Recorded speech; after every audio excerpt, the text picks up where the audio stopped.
বৈষম্য বিরোধী ছাত্র আন্দোলনের গণমিছিলের কর্মসূচির খবর জানাবেন আমাদের সহকর্মীরা। এ উপলক্ষে যুক্ত হচ্ছেন আমাদের সহকর্মী আরিফুল ইসলাম এবং সহকর্মী ফরহাদ ইবনে মালিক। আমরা প্রথমে যাব আমাদের সহকর্মী আরিফুল ইসলামের কাছে, তিনি আছেন রাজধানীর শাহবাগ এলাকায়। আরিফুল ইসলাম, এর আগে আমাদের আরেক সহকর্মী জানাচ্ছিলেন যে শাহবাগ এলাকায় ছাত্রলীগ অবস্থান করছে এবং পুলিশের ব্যারিকেড রয়েছে এবং তারা বেশ সতর্ক অবস্থানেই আছে। এছাড়াও কেন্দ্রীয় শহীদ মিনারের দিকে যাচ্ছে গণমিছিলটি। এখন কি অবস্থা দেখতে পাচ্ছেন শাহবাগে, জানাবেন বিস্তারিতভাবে। শুরুতে যেটা আমি শুরুতে জানিয়ে রাখতে চাই যে বিগত সহিংসতায় যারা নিহত হয়েছে তাদের স্মরণে এই বৈষম্য বিরোধী ছাত্র আন্দোলনের কর্মসূচি আজকে গণমিছিল সেটা পালন করছিলেন তারা বাদ জুমা। তো শহরের রাজধানী প্রায় প্রতিটি জায়গাতে খণ্ড খণ্ডভাবে তারা মিছিলে অংশ নিয়ে আমরা যতটুকু জেনেছি যে মূলত যে সায়েন্স ল্যাব সেখানে তারা জড়ো হয়েছিলেন। তো সেখানে যারা সমন্বয়ক ছিলেন তারা কিন্তু 4টার দিকে তারা একটি ঘোষণা দিয়েছিলেন যে আজকের মতো সমাপ্তি কর্মসূচি, সেটা আসলে উপেক্ষা করে বা সেটা অনেকেই কিন্তু মানেনি সেই সমন্বয়কারীর কথাটি বা ঘোষণাটি, সেটা না মেনে তারা দীর্ঘক্ষণ সেখানে অপেক্ষা করেন। এই অপেক্ষা করতে করতে কিন্তু অনেকটাই জড়ো হয়ে যায়, বৃহৎ আকারে বৃহৎ পরিসর তারা সৃষ্টি করে বা শিক্ষার্থীরা তারা অংশ নেয়।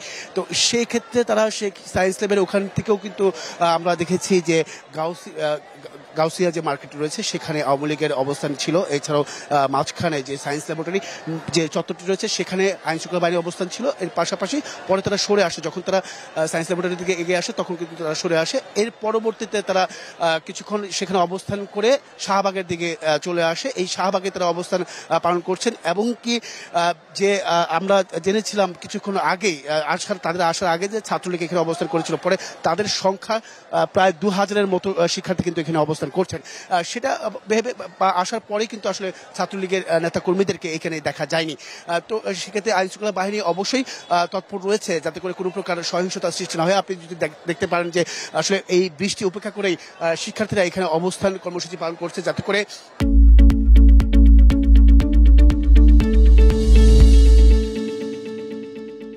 যারা নিহত হয়েছেন তাদের স্মরণের পাশাপাশি যারা গ্রেফতার হয়েছেন তাদেরকে ছেড়ে দেওয়ার সাথে সাথে যাতে করে মানুষকে হয়রানি করতে না হয় সেই বিষয়গুলো কিন্তু তারা দাবি তুলেছেন। সেই দাবি পূরণ না হওয়া পর্যন্ত তারা রাজপথে ছাড়বেন না। এই আন্দোলন বা এই অবস্থান কর্মসূচি তারা কিন্তু চালিয়ে যাবেন। তো সবকিছু মিলেই বলা যায় যে তারা এই ধরনের অবস্থান কর্মসূচি সবকিছু মিলেই সবশেষ বলতে হয় যে তাদের যে দাবি আছে সেই দাবিগুলো না মানা পর্যন্ত তারা এইখান থেকে সরবেন না, এমনটা কিন্তু জানিয়েছে শিক্ষার্থীরা। তো শুরু এখান থেকে সবশেষ। অর্থাৎ শিক্ষার্থী জনতা এখনো শাহবাগে অবস্থান নিয়ে আছেন। ধন্যবাদ আরিফুল ইসলাম আপনাকে। আমরা এ পর্যায়ে একটু যেতে চাই কেন্দ্রীয় শহীদ মিনারে। সেখানে শিক্ষার্থীদের দাবি সমর্থনে অবস্থান নিয়েছেন উদীচী শিল্পী গোষ্ঠী সহ বিভিন্ন শ্রেণী পেশার মানুষ এবং সেখানকার পরিস্থিতি এখন জানবো আমরা সহকর্মী ফরহাদ ইবনে মালিকের কাছ থেকে। ফরহাদ ইবনে মালিক, দেখতে পাচ্ছি শিক্ষার্থী জনতার ঢল, জানাবেন সেখানকার সর্বশেষ পরিস্থিতির খবরাখবর।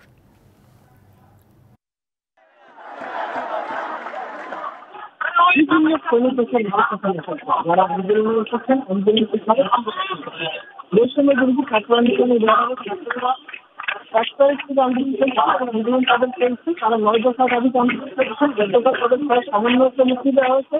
তারা আন্দোলন করছেন, যাদের হত্যা করা হয়েছে, যারা মারা গেছেন তাদের সুষ্ঠু বিচার, যারা আহত আছেন তাদের উপর তারা হামলা করেছে সেই সুষ্ঠু বিচারের দাবিতে তারা আন্দোলন করছেন। শুধু ছাত্র এসেছে তা নয়, ছাত্রদের সাথে ছাত্ররা অভিভাবক এসেছেন, বিভিন্ন শ্রমিক মানুষ, বিভিন্ন দেশের মানুষ, বিভিন্ন শিল্পী সংগঠনের আন্দোলন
শোষণের দিন শেষ হয়ে আসে, অত্যাচারীরা কপিরাজ দাসে।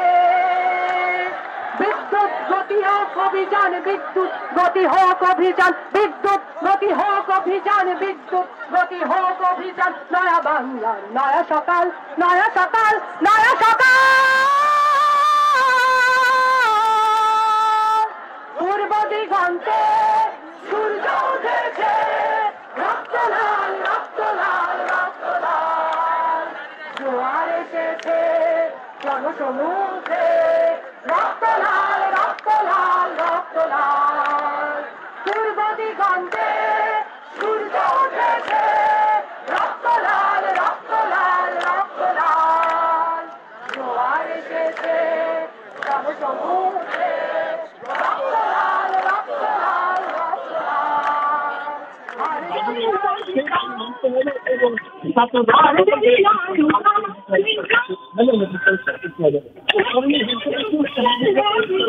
আসলে ফরহাদ, আমরা আপনাকে ঠিকমতো শুনতে না পেলেও ছবিতে যা দেখা গেল তা হচ্ছে প্রতিবাদে গানে স্লোগানে বেশ মুখর কেন্দ্রীয় শহীদ মিনার এলাকা। ধন্যবাদ আপনাকে যুক্ত হয়ে বিস্তারিত জানানোর জন্য।